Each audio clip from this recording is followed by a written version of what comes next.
food, no processed foods, no video games, no Netflix, no corn. Not that I did for years, anyways, but nothing to take my attention away from the present moment or the idea I'm thinking about or the person I'm speaking to.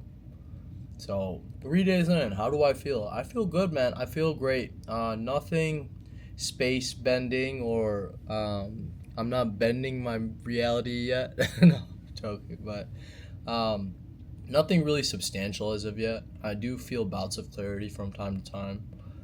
By the way, happy Thanksgiving to y'all. I hope you guys eat whatever the hell you want. I'm still going to be sticking to my practice. I'll probably still have some turkey since it's not a highly stimulatory food. I know that sounds boring, but I told y'all, man, I am here for this challenge. I don't care. I'm gonna still do it when it's difficult. No, holidays are just another day. It's no reason to take the day off. This morning when I woke, mind you, I'm still fucking sick. I'm sick as a dog. I'm sick. I'm sicker than the inmates at Shutter Island. I'm sicker than the inmates that Batman uh, beat their ass at Arkham Asylum. I'm sick. Not that mental level sickness. I guess that is relative to how you see things, but I'm physically sick. I have a lot of phlegm that I'm coughing up. So again, the beginning of this challenge has been relatively difficult, but I'm still here and I'm trying to make it work, motherfucker, because I want to make it work. I want to see the results at the end of the 30 days. How does it impact my memory? How does it impact my cognition, my confidence, my belief in myself, my ability to develop ideas, my ability to articulate, my ability to communicate, my ability to create analogies on the fly. This morning, right when I woke up, I was like, fuck it, I'm gonna start freestyling. And I was actually considering freestyling on this, like putting a beat on. And then I had some other ideas for this video in regards to some concepts that I was thinking about like specifically on isolation, because of phone usage, transactional relationships, relationships built on convenience. The fact that in America is one of the only countries in the world where you can live next door to your neighbor for 15 years and not know their name. 90% of relationships in the US, especially, are relationships based out of convenience. Like most of the friends that I used to hang out with, I was just hanging out with so I could perpetuate my stagnancy. When I say that, I mean I could just drink and just chill and do nothing with them. I didn't have to grow.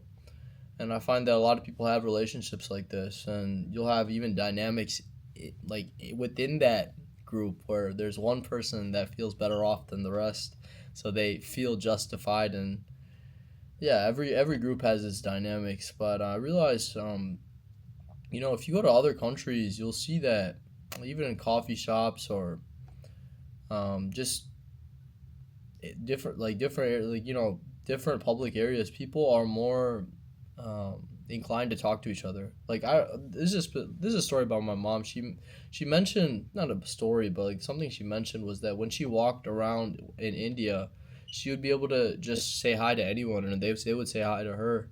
And I feel like in the U.S., things are relatively isolated. It already started out before the social, the intense social media and attention hijacking. There was not a lack, but there was almost a competition aspect because of capitalism, and people would not be always buddy buddy with each other because of, you know, they couldn't form like not an egoless community, but ego got seemed to get in the way more in this country, and so there was already that aspect. Like I remember growing up, like only the kids around the neighborhood knew each other. Like the parents kind of like would talk at a base level, but there was never any like actual connection. And yeah, especially after COVID, especially after a social media, uh, a ramp up in social media usage, you can see that people are more isolated than ever. Like they have relationships based on convenience, like through the form of sports, through the form of um, I don't know, just whatever hobbies they might have, but oftentimes they can't really tell the other person what they have on their mind. And a lot, considering there's a ton of brain fog too, they can't find a way to articulate it. So a lot of people are walking around thinking like something is off, something is fucking off. I don't know what it is, and I've been there myself. Um, so yeah, like I guess this really goes back to yesterday where I was sort of in a mentality walking around in that animalistic brain of believing that others were sort of against me, but like others were putting judgment on me for being my own most authentic self. But I agree, or not I agree, but when you come from a place of love, peace, and positivity, or try to at least with people, then you can attract others that are in those states of fear, shame, and guilt. You can attract attention from them because it's a complete polar opposite, and opposites do attract. Um, so yeah, I mean, people genuinely feel more isolated than ever, and the idea of like a phone is a cop out in a social situation, man. Like if you're in front of another whole ass human. I never understood this myself. I was actually good about this, even before like awakening or um, really being introspective and understanding these things. Is that like people will literally pull their phone out and just start scrolling for quite a while in front of someone else, and it's not an emergency, or they're talking to someone else when they have another whole ass human that they could be learning like about their experience. They could be learning about who they are. They could be learning, and a lot of times I feel like it comes from a place of discomfort. These people are kind of fearful of actual connection, and when social media kind of mimics or gives a fast food Dollar Tree style version of true connection. Um, People opt for that because it doesn't require much input from them most times when they're on the phone. So I've had many people do this to me, and I also don't take it extremely personally because I realize it's an addictive nature. Like the phones are extremely addictive to people. Like for example, right? I was talking to a woman at Lifetime quite a while back, and I could tell that she wanted to connect because she came up and asked me about yeah, my like she had said smiled at me previously a couple times, and I sit there and read for hours if I want to. She had smiled at me a couple times, and like previously, um, and she had come up to me and asked me about what my past is like what do I do for a living. I told her I worked in consulting, and she knew the company that I worked for, and she was just kind of like actually wanted to connect. But guess what she had out on her? She's just scrolling on her phone while she's asking these things, and I'm just here like looking at present and giving another human their respect. And I'm not saying she's disrespecting me. It is just an addiction. It is just an addiction, and it's almost like a armor that like I don't have to fully like I want to understand you. I want to learn about you, but I don't have to be fully vulnerable if I have this thing out. I can, it's an easy. It's sort of like an easy, like setting up some armor. But realistically, the best way for us to learn is to break our walls down, bring them down, and just be real with each other. But I remember that she just sat there kind of scrolling, and I was just like, I mean, I didn't take it personally. Like I said, I know when people do that, it's not because they are coming from a bad mentality or they don't like you. It's because it's a anxious reaction. It is a guard for their anxiety. Because it's a lot of people like, especially when I was heavily addicted to my phone, man, and I still go into cycles of that, which I'm fixing in this challenge, by the way.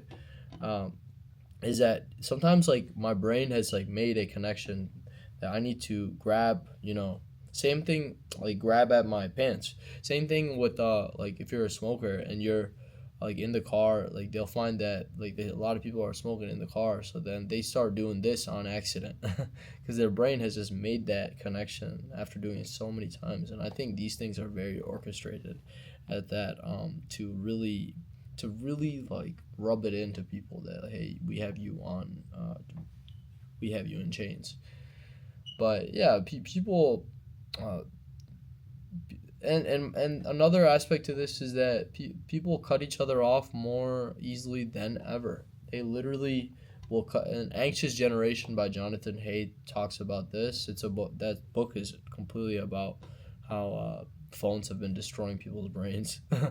um, he talks about this is that the youth, especially now, will cut each other off at a moment's notice if they always feel like, since they're always scrolling online, they always feel like there's, they have like the cancel culture is wild. Like people cancel their own really good friends and not try to work on the relationship. So there becomes this idea that people are disposable in nature, and what's not disposable is a following.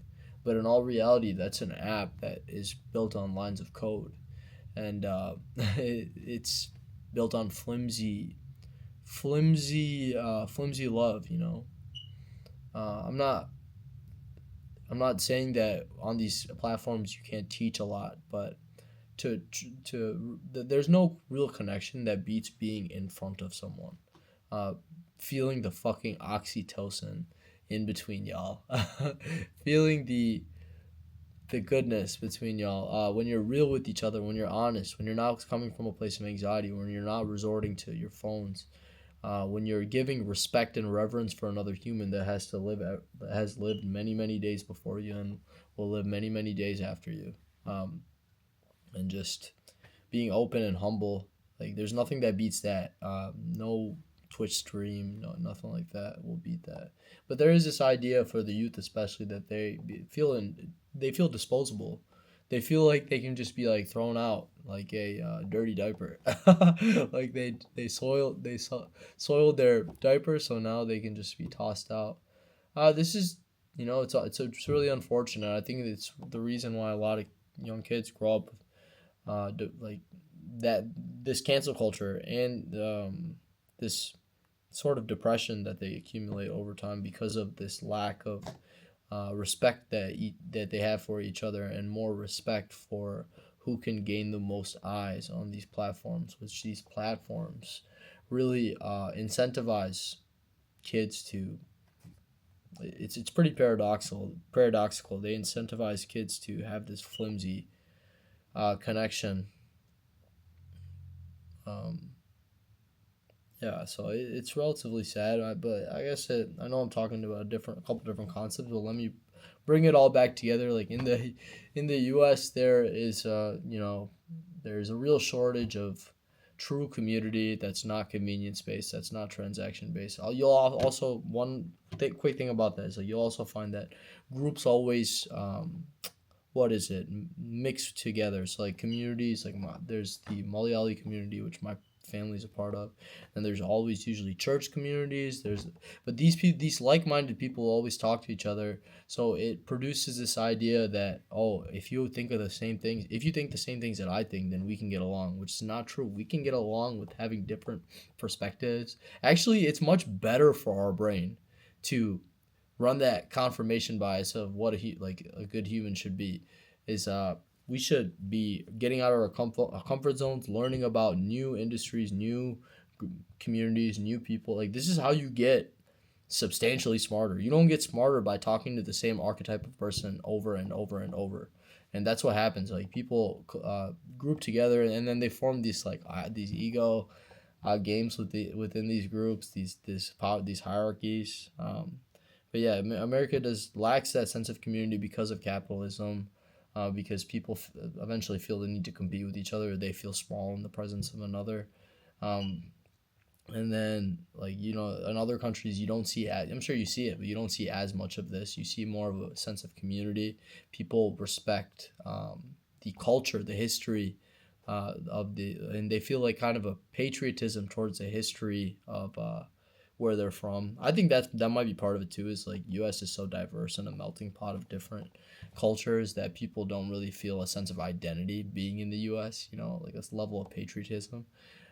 So there's that, and then yeah, when the phones came into the picture, then it became like a easy fucking cop out for people just to be like, it's just like one other thing is like I'm not a huge I haven't done psychedelics in years, like 5 6 years probably, and I didn't even do much of it when I was doing it in college with probably like under like the amount of fingers on my hand. I could count the times that I've done it. But one of the situations that I did it with my friend, we were both like I would kind of see just like I would, whatever psychedelics does, it changes your environment. Like I don't want to dumb it down because it is very like a very a, very intricate, not intricate, like intriguing experience, and some people will probably find a lot of value in it. But that time, like I remember, seeing life much more vividly, and just different, some sort of hallucinations and all that. That would normally come along with psychedelics, the shit that you see in movies. You could just say that. And my friend, instead of that, what did he do? He went straight down and started looking at his phone and texting people, and that's his way version of like normal. And he did that for fucking hours, man, 4 or 5 hours. Like I was looking outside and I would see the local Amtrak train pass by, and I thought that shit was Polar Express, and I was getting some enjoyment out of it. And then this dude would still be on his phone just scrolling because that's normal. Like you're normal if you're constantly on your phone, like talking to someone that's not even present with you currently and not being present in the moment. You're normal if you're constantly being stimulated by your phone.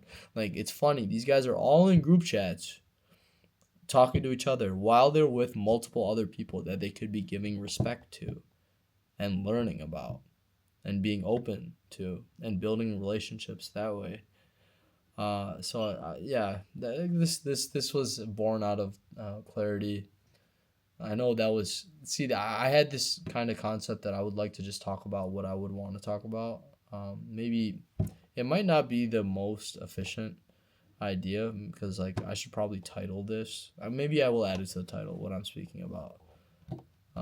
But yeah, thank you. And tomorrow we'll see what happens. Hopefully, I'm not as sick tomorrow, and we'll see. We'll see. We'll go from there. I'm feeling good though. I feel like I got a great start, even though there are a couple speed bumps on the way in.